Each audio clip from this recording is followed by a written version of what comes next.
जय श्री राम दोस्तों। आज हम बात करने वाले हैं IMFE के बारे में।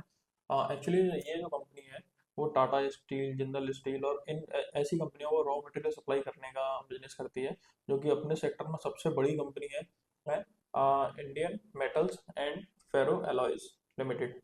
ठीक है, इस कंपनी की अगर सबसे पहले डिटेलिंग में बात करेंगे। इस कंपनी की शुरुआत लगभग 1961 में हुई थी और ये कंपनी रॉ मटेरियल सप्लाई करती है टाटा इंडस्ट्री को, टाटा स्टील को, टाटा मोटर्स को और उसी के साथ साथ JSW को और जिंदल स्टील्स को। तो टेक्निकल एनालिसिस में हम सबसे पहले प्राइस देख लेते हैं कंपनी की। 1322 रुपए के आसपास का आज का क्लोजिंग है, 10% की गेन के साथ में।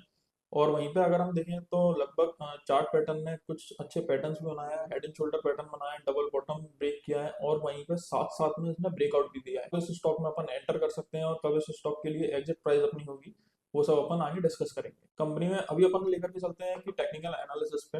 तो मेरे अकॉर्डिंग टेक्निकल एनालिसिस जो है उसमें सबसे पहले प्राइस एक्शन आता है। तो प्राइस एक्शन की अगर अपन बात करें तो कंपनी ने लगभग लगभग अभी जो चार्ट में दिख रहा है 1300 रुपए के आसपास की रेंज जोन में अभी अपन स्टार्ट करते हैं टेक्निकल एनालिसिस का सेकंड और सबसे मेजर पॉइंट, जो कि एंट्री के लिए सबसे ज़्यादा इंपॉर्टेंट रहता है, RSI के बारे में।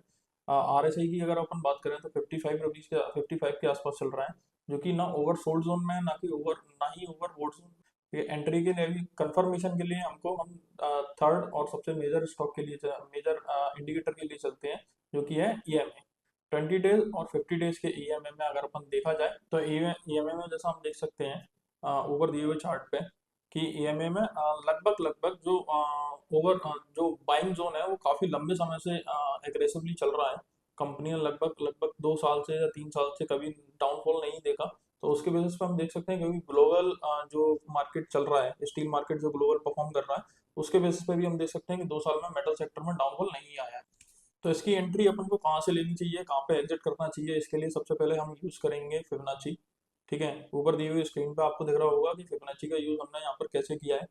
ओके, इसी के साथ साथ हम यहाँ पे देख सकते हैं कि अपन RSI, MACD और ये सब इंडिकेटर्स लगाने के बाद में हमको कंफर्मेशन ये मिलती है कि जो सपोर्ट रेंज है वो लगभग लगभग 999 का परफॉर्म कर रहा है अभी।